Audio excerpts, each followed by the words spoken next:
I start this day like any other summer climb, standing alone on a sunlit mountain face, white rock glowing under a clear blue sky, my hands chalked, my blonde hair damp with sweat, my breathing calm and controlled.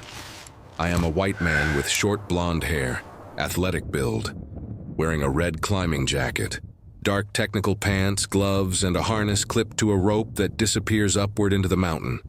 The mountain feels silent in a way that only high places can be, the kind of silence that makes every movement echo inside my head.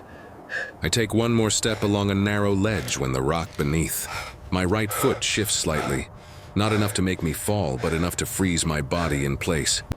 I stop moving, pressed against the stone wall, my weight uneven, my rope stretched tight, realizing that climbing forward or back without help is suddenly impossible.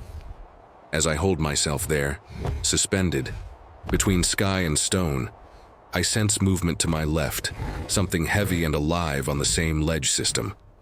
I slowly turn my head and see a mountain tiger standing only a few meters away, its powerful body tense, ribs faintly visible under striped fur, eyes locked on me with focused hunger. The mountain tiger is fully present in the open sunlight, muscles defined, tail low, paws gripping the rock with ease, completely at home in a place where I am trapped.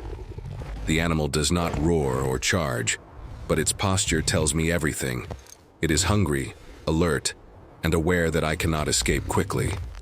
I remain, pressed to the rock face, my arms burning, my legs shaking slightly, knowing that any sudden movement could trigger the mountain tiger to attack.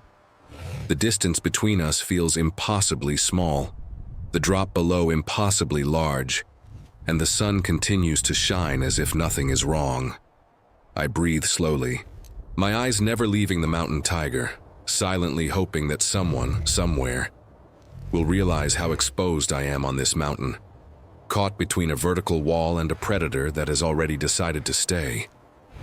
I stay exactly where I am, a white man with short blonde hair pressed against a sunlit mountain wall, knowing that time is no longer neutral. The longer I remain frozen on this narrow ledge, the more my arms weaken, and the more confident the hungry mountain tiger becomes in my presence. The mountain tiger shifts its weight slightly, claws scraping stone, testing the rock with calm precision, reminding me that this predator wastes no energy. I feel sweat run down my face, stinging my eyes, and I cannot lift a hand to wipe it away without risking a fatal mistake. The climbing rope holds my weight, but it limits my options, keeping me tethered in a position where retreat is impossible and advance is blocked by the tiger. I realize that if my muscles fail before help arrives, the mountain itself will finish what the predator begins. The mountain tiger lowers its head closer to the rock, sniffing the air, eyes never leaving me, fully aware that gravity has already injured me without touching me. Its hunger is visible now in the slow, deliberate movements, in the way it conserves strength while my own drains away. I attempt to shift my footing by only a few centimeters, and the loose rock beneath me responds with a subtle slide that sends a sharp jolt of fear through my body. The mountain tiger reacts instantly, muscles tightening, ears forward, reading my movement as weakness. The sun continues to heat the rock, making my gloves slick, my grip less reliable with every passing second. I understand that exposure, exhaustion, and fear are stacking against me, each one a layer of danger I cannot remove. I scan the open mountain slopes above and below, searching for any sign of another climber, a helicopter, anything that does not exist in this moment. There is only the white stone, the blue sky, my tightening chest, and a mountain tiger that has decided this ledge belongs to both of us. I know now that waiting without a plan is no longer safe, and whatever I do next must account for the mountain, the rope, my failing strength, and a predator that will not hesitate if I give it the chance.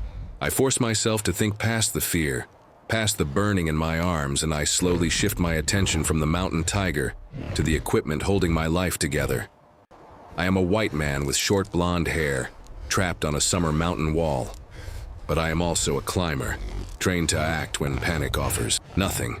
I carefully move one hand toward my harness, centimeter by centimeter, keeping my eyes on the hungry mountain tiger while feeling for the emergency signaling device clipped near my waist. The tiger remains still on the ledge, watching, muscles ready, but it does not attack, as if curiosity holds it in place. With controlled movement, I activate the emergency beacon, knowing it sends a signal to mountain rescue teams monitoring this region during climbing season. The action costs me strength, and my arms shake harder as I return my hand to the rock, but the signal is sent. Minutes stretch painfully as I remain pinned between the vertical wall and the predator, my body deteriorating while the mountain tiger conserves energy. Then, faintly at first, I notice movement far above on the mountain ridge, a shape that does not belong to stone or sky. A rescue helicopter appears in the distance, small against the vast summer landscape, but unmistakably real. The mountain tiger lifts its head, ears turning toward the unfamiliar sound, attention briefly divided for the first time. As the helicopter approaches, the wind begins to change, pushing dust and loose grit across the ledge. The mountain tiger shifts its stance, unsettled by the vibration and noise, stepping back slightly from me. Rescue technicians prepare a controlled descent from above, ropes lowering with precision toward my position. I stay completely still, following every safety instinct I know, trusting the professionals to manage both the mountain and the predator. The moment the rescue line reaches me, I secure it to my harness with practiced movements, never breaking visual awareness of the mountain tiger. The intervention is slow, deliberate, and calculated, because any mistake here costs more than one life. The moment the rescue line tightens, the balance of the ledge changes, and I feel the mountain respond beneath me in a way that is no longer stable. I am a white man with short blonde hair, suspended between ropes and rock, and I know that this is the most dangerous point of the entire rescue. The hungry mountain tiger reacts instantly to the shifting tension, lowering its body and stepping forward again, unsettled by the movement and the wind. For the first time since the rescue began, the distance between me and the predator starts to close instead of widen. A sudden gust from the helicopter pushes dust and small stones across the ledge, and one of my boots loses contact for a split second.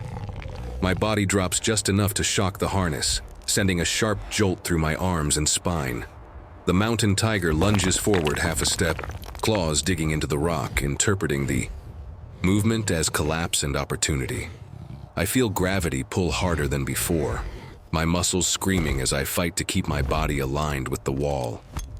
In this instant, everything converges: failing strength, unstable rock, active predator, and the narrow margin of error in the rescue system. I understand clearly that one wrong reaction, from me, the tiger, or the rescuers, ends this on the mountain. The rescue line tightens again from above, correcting my position by centimeters, lifting just enough weight off my arms to stop the slide. The mountain tiger hesitates, confused by the sudden change, its forward momentum interrupted. I lock my body still, forcing calm through pain, trusting the system above me more than my own exhausted muscles. The tiger remains close, breathing heavy, eyes fixed, but no longer advancing. This is the final test of the rescue, the point where survival depends on discipline instead of strength. I stay perfectly motionless, knowing that the next movement decides whether I leave this mountain alive. The rescue line lifts more of my weight now, and for the first time since this began, I feel the mountain loosen its grip on my body. I am a white man with short blonde hair, still suspended on the sunlit mountain wall, but the balance has finally shifted in my favor. As the ropes pull steadily upward, my boots leave the unstable ledge completely, removing me from the narrow space shared with the hungry mountain tiger.